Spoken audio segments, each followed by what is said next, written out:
د افغانستان اسلامي امارت د سترې محکمې د رئیس او قاضي القضات محترم شیخ عبدالحکیم حقانی صاحب په مشرۍ د سترې محکمې د عالي شورا 28مه غونډه ترسره شوه.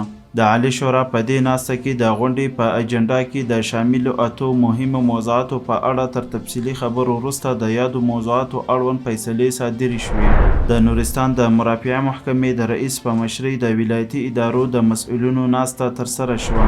د کابل د مرافعه محکمې رئیس د یو پلاوي په مشرۍ له یو شمېر ابتدایي محاکمو لیدنه وکړه. د افغانستان اسلامي امارت د سترې محکمې د قضایي تعلیماتو ریاست کې جدید التقرر 8 تنو علماء کرامو ته قضایي، علمي او تربیتي سیمینار ورکړل شو. د فاریاب ولایت د مرافعه محکمې نوي ټاکل شوي رئیس د یو غونډې په ترڅ کې د محاکمو او اداراتو مسؤلینو ته ور وپېژندل شو. د کابل ښار ابتدایي محکمې 4م زون اداري غونډه ترسره شوه.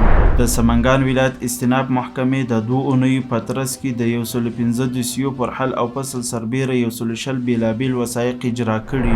د جوزجان مرافعه محکمې نوی ټاکل شوی رئیس د دغه محکمې کارمندانو ته ور وپېژندل شو. د بغلان مرافعه محکمې عمومي رئیس د پل خمري ابتدایي محکمې څخه لیدنه ترسره کړه. د بلخ ولایت مرافعه محکمې عمومي رئیس د ځینو ولسوالیو ابتدایي محاکمو څخه لیدنه ترسره کړه.